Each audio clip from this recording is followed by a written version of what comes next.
सबैलाई नमस्ते।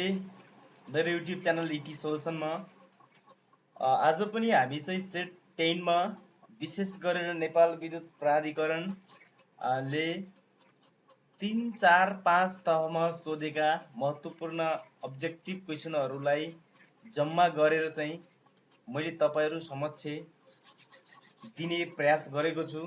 कृपया कहीँ कतै एन्सरहरूमा मिस्टेक हुन सक्छ। तपाईहरूले सुधार्नको लागि चाहिँ कमेन्ट बक्समा आएर चाहिँ कमेन्ट गरिदिनु होला। साथै हाम्रो च्यानलमा नयाँ हुनुहुन्छ भने हाम्रो च्यानललाई सब्स्क्राइब गर्न चाहिँ नभुल्नु होला। आजको हाम्रो सेट 10 मा म चाहिँ सेट 10 सुरु गर्न गइरहेको छु, जसमा क्वेसन नम्बर 1 मा छ NA was established under NA Act 2041, 2044, 2018, 2058 छ है। यसमा चाहिँ यहाँ भन्न खोजेको NA was established under तपाईहरुले चाहिँ कहिलेकाहीँ 44, 18, 58 नदिएर 42 दिएको पनि छ। वास्तविक त NA को स्थापना त 42 हो, तर NA एक्ट भनेको छ हैन। नेपाल विद्युत प्राधिकरण ऐन 2041 अनुसार चाहिँ हाम्रो नेपाल विद्युत प्राधिकरणको स्थापना भएको है। त्यसैले यसको राइट एन्सर हो अप्सन ए।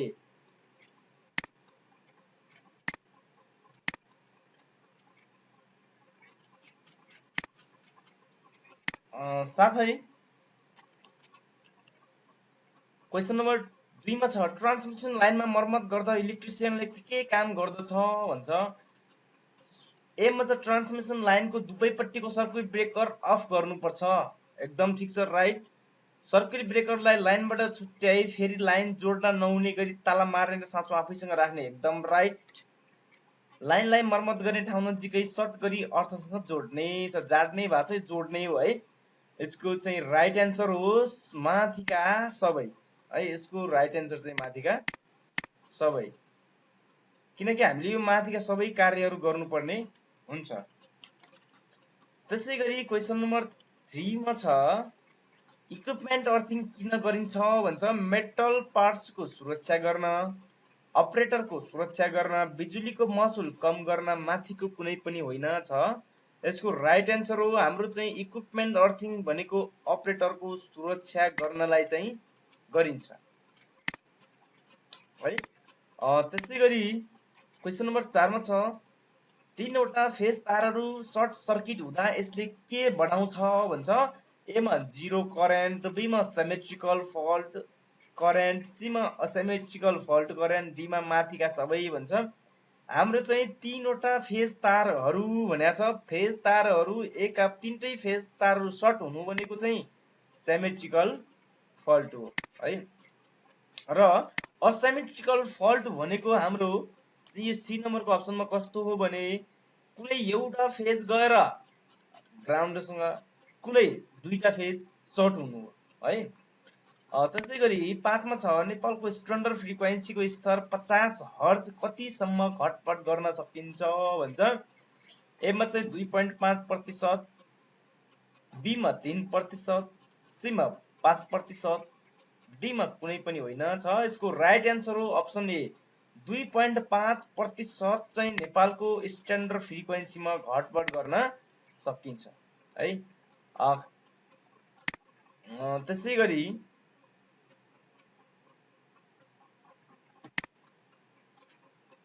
क्वेसन नम्बर 6 मा छ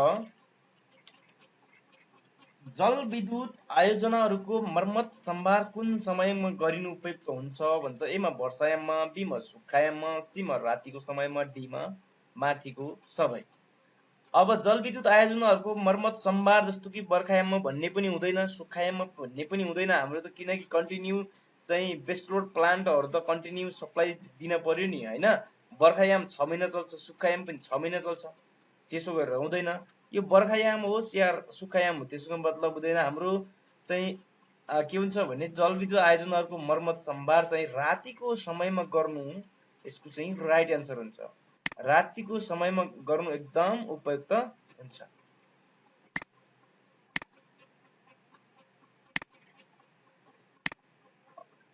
त्यसैगरी नम्बर 7 मा छ वितरण प्रणालीमा न्युट्रल कुन बिन्दुबाट ल्याइन्छ भन्छ। जेनेरेटर न्युट्रल, वितरण ट्रान्सफर्मरको स्टार, वितरण ट्रान्सफर्मरको डेल्टा, माथिका सबै छ। तपाईले चाहिँ बुझ्नुपर्ने मेन कुरा के हो भने वितरण प्रणाली भनेको छ। वितरण प्रणाली भनेको के हो त, जहाँ हाम्रो डेल्टा स्टार ट्रान्सफर्मर हुन्छ। त्यसैले यसको राइट एन्सर हो अप्सन बी। त्यसै गरी नम्बर 8 मा छ घर वायरिङ प्रणालीमा अर्थिङको लागि कुन साइजको तार प्रयोग गरिन्छ भन्छ। यसको चाहिँ अर्थिङको लागि चाहिँ हाम्रो अप्सन ए चाहिँ एकदम करेक्ट हो। 1/18 को तार चाहिँ प्रयोग गरिन्छ। त्यसै गरी क्वेशन नम्बर 9 मा छ the full form of MCB. तपाईहरुले अरु अप्सन हेर्नै पर्दैन। एमसीबी को पूरा रूप भनेको मोल्डेड केज सर्किट ब्रेकर हो है। यसको राइट एन्सर हो अप्सन बी। नझुक्किनु होला यसमा। मोल्डेड केज सर्किट ब्रेकर, फेरि करेन्ट सर्किट ब्रेकर चाहिँ हैन, मोल्डेड केज सर्किट ब्रेकर चाहिँ हो। नम्बर 10 मा छ standard electric wiring requirements A मा same sub circuit for light and power load, B मा different sub circuit for light and power load, C मा one sub circuit for light only, D मा one sub circuit for power only छ हैन। अब जस्तो घरमा त विशेष गरेर मानौँ एउटा घरमा वायरिङ गर्न पर्यो भने त पावर सर्किट पनि हुन्छ र लाइट सर्किट पनि हुन्छ हैन। पावर लोड पनि चलाउनु पर्ने हुन्छ, लाइट लोड पनि चलाउनु पर्ने हुन्छ। अब त्यसको लागि त अप्सन बी र सी र डी चाहिँ बिल्कुल होइन। अब कुरा हो ए र बी मा। ए र बी को कुरा गर्दाखेरि चाहिँ हाम्रो राइट एन्सर हुन्छ option B. Different sub circuit चाहिँ हुन पर्छ। लाइट लोडमा पनि छुट्टै हुन पर्यो र पावर लोडमा पनि छुट्टै हुन पर्यो। त्यसै गरी क्वेशन नम्बर 11 मा छ what is the standard distribution voltage adopted in Nepal for residential area? नेपालको रेसिडेन्टल एरियाहरुमा चाहिँ स्ट्यान्डर्ड डिस्ट्रिब्युसन भोल्टेज लेभल चाहिँ कति हो भन्छ। ए मा 400 भोल्ट बाइ 230 भोल्ट, बी मा 11 केबी बाइ 415 भोल्ट। अब सी र डी त हुँदै होइन है। यसको राइट एन्सर रेसिडेन्टल भन्ने बित्तिकै रेसिडेन्टलमा त कुन गरिन्छ 400 भोल्ट र 230 भोल्टको चाहिँ गरिन्छ।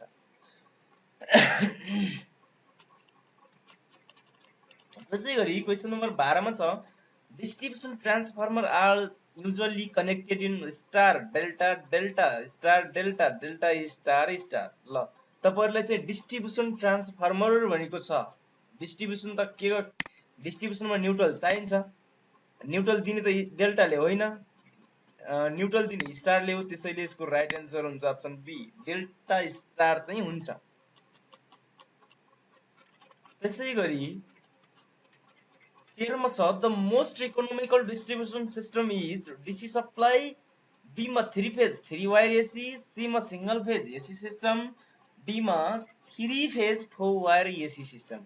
यसको राइट एन्सर हो अप्सन डी। हाम्रो चाहिँ 3 फेज 4 वायर सिस्टम भनेको चाहिँ मोस्ट इकोनोमिकल सिस्टम हो है डिस्ट्रिब्युसन सिस्टमको। नम्बर 14 मा छ when there is dead end of the line which insulator are used। अब डेड इन्ड वाला लाइनमा चाहिँ कुन इन्सुलेटर प्रयोग गरिन्छ भन्छ। Suspension, post type, pin type, strain type है। यसको राइट एन्सर हो हाम्रो चाहिँ स्ट्रेन टाइपको इन्सुलेटर चाहिँ डेड इन्डमा प्रयोग गरिन्छ। अब पिन पनि होइन, सस्पेन्सन पनि होइन र पोस्ट पनि होइन। हाम्रो चाहिँ राइट एन्सर हो स्ट्रेन इन्सुलेटर। त्यसै गरी क्वेशन नम्बर 15 मा छ a circuit disconnected by isolators when a line is energized, एकदम गलत। there is no current in the line is on full load, एकदम गलत। डी मा circuit breaker is not open छ है। अब सर्किट ब्रेकर नट ओपन भनेको खुल्ला छ भन्न खोज्या हो, के अरे बन्द छ भन्न खोज्या हो। अब यसको राइट एन्सर हो there is no current in the line. जब लाइनमा करेन्ट हुँदैन नि तब मात्रै हामीले आइसोलेटर चाहिँ डिस्कनेक्ट गर्न पर्छ, नत्र त आगो बलेर बिकाम हुन्छ है साथीहरु। क्वेशन नम्बर 16 मा छ which of the following statement is true हुन्छ। ए मा At higher voltage, cost of transmission is reduced. B मा at higher voltage, cost of transmission is increase. C मा efficiency is decrease. D मा all of the above भन्छ। अब यो मध्ये हाम्रो चाहिँ यो चारवटा अप्सनहरु मध्ये चाहिँ बेस्ट अप्सन भनेको at higher voltage, cost of transmission is reduce हुन पर्छ के। अब हायर भोल्टेजमा ट्रान्समिसनको हायर भोल्टेजमा ट्रान्समिसन गर्दाखेरि कोस्ट पनि कम हुन पर्यो नि हैन। अब कोस्ट धेरै भयो भने चाहिँ के हुन्छ, हाम्रो चाहिँ पावर सिस्टमको कोस्ट सबै सारा ट्रान्समिसनमै लाग्यो भने चाहिँ अलिकति अप्ठ्यारो हुन्छ है। यहाँ बी ले पनि ठिकै भन्न खोजेको छ, at higher voltage cost transmission increase. यहाँ चाहिँ हामीले कसरी बुझ्ने हो भने हायर भोल्टेजमा चाहिँ ट्रान्समिसनको कोस्ट कम हुन पर्यो भन्ने हो के। त्यहाँ चाहिँ हायर भोल्टेजमा चाहिँ कोस्ट अफ ट्रान्समिसन बढाउनु पर्छ भन्ने होइन है, त्यसरी बुझ्न पर्यो। अब क्वेशन नम्बर 17 मा छ DC supply in power station and substation is supplied by DC generator, battery, inverter, all of the above। यो चाहिँ के हुन्छ भने all of the above। DC त हामीलाई मात्र DC चाहियो, अब DC त इन्भर्टरबाट पनि लिन सकिन्छ हैन, DC जेनेरेटरबाट पनि लिन सकिन्छ र ब्याट्रीबाट पनि लिन सकिन्छ।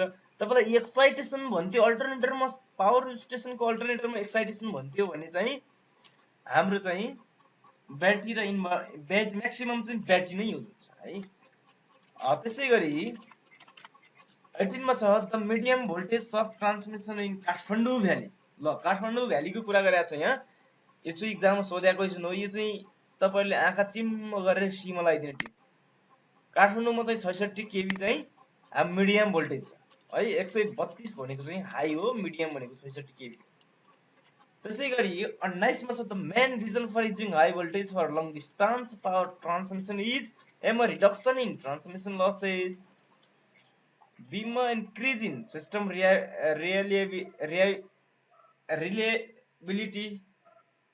C मा छ reduction in time of transmission, D मा छ none of the above।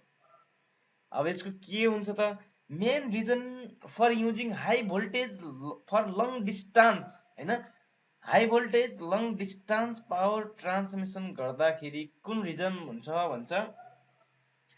अब चाहिँ ट्रान्समिसनको लसेस चाहिँ के हुनलाई हो त, कम गराउनलाई चाहिँ हाई भोल्टेज गराउने हो है। ट्रान्समिसनको लस चाहिँ कम होस् भनेर चाहिँ हाम्रो हाई भोल्टेज गर्ने हो। यसको right answer option A. Number 20 मा छ the characteristic of air quenching medium is are, एमा हाइड्रोइलेक्ट्रिक स्ट्रेन्थ, बी मा नन फ्लामेबल, सी मा लेस थर्मल कन्डक्टिभिटी, डी मा बोथ ए एन्ड बी। यसको राइट आन्सर हो अप्सन डी। दुईटै हुन पर्यो नि, हाई डाइलेक्ट्रिक स्ट्रेन्थ पनि हुन पर्यो र नन फ्लामेबल पनि हुन पर्यो नि हैन, प्रज्वलनशील भयो भने पनि काम हुँदैन। त्यसैले यसको राइट आन्सर अप्सन डी। त्यसैगरी क्वेशन नम्बर 21 मा छ earthing of electrical equipment is necessary for the protection against एम ओभरलोडिङ, बी मा ओभर फ्लक्चुएसन, सी मा danger of electric shock, D मा हाई कन्डक्टर टेम्परेचर भन्छ। Earthing of electrical equipment is necessary.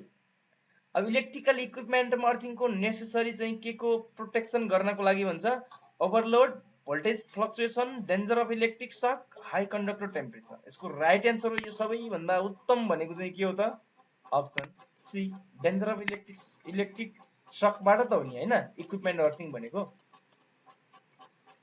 Number 22 मा छ location of lightning arrester is sub station is near a generator, transformer, bus bar, circuit breaker. यहाँ चाहिँ सब station भनेको छ, त्यसैले सब स्टेसनमा जेनेरेटर हुँदैन, बरु के हुन्छ त ट्रान्सफर्मर हुन्छ, बस बार हुन्छ, सर्किट ब्रेकर हुन्छ। अब लाइटिङ रेस्टर कहाँ जोड्ने हो त, हाम्रो चाहिँ ट्रान्सफर्मरको नजिक चाहिँ लाइटिङ रेस्टर जोड्नु पर्छ। यसको राइट आन्सर अप्सन बी। त्यसैगरी 23 मा छ Buchholz relay is used for the protection of. Buchholz relay भन्यो भने तपाईलाई चाहिँ बुकोस रिले भन्ने बित्तिकै जानुहोस् ट्रान्सफर्मरमा डाइरेक्ट टिक लगाएर आउनुहोस्। एक्जाममा सोध्यो भने बुकोस रिले अरु कहीँ पनि हुँदैन, ट्रान्सफर्मरमै हुने हो। त्यसैगरी 24 मा छ the rating of fuse is expressed in the term of ल फ्युजको रेटिङ पनि अरु कहीँ हेर्ने हैन फ्युज भन्ने बित्तिकै फ्युजको रेटिङ जहिले पनि करेन्टमै हुन्छ यसको राइट आन्सर अप्सन ए है त्यसैगरी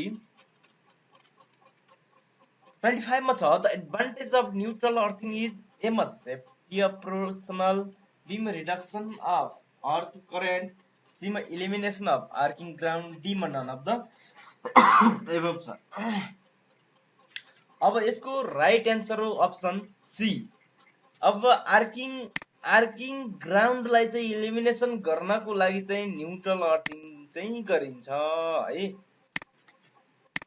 त्यसैगरी क्वेशन नम्बर 26 मा छ the cross flow turbine is also known as impulse reaction Kaplan all of the above cross flow भनेको चाहिँ हाम्रो इम्पल्स टर्बाइन को चाहिँ टाइप मध्ये पर्छ जस्तो कि के थियो त impulse turbine Pelton wheel turbine impulse भित्र पेल्टन व्हील क्रस फ्लो चाहिँ हाम्रो इम्पल्स भित्र पर्छ त्यसपछि हाम्रो चाहिँ रिएक्सन भित्र फ्रान्सिस र काप्लान प्रोपेलर हैन यसको right answer option A on occurrence of fault on the connected circuit, a circuit breaker operates manually, automatically, mainly through a control switch depending upon the circuit breaker design भन्छ अब fault जब कि मानम emergency fault आइदियो भने कुनै परिपथमा fault आउने बित्तिकै circuit breaker त automatically हुन्छ नि अफ हैन यसको राइट आन्सर हो अप्सन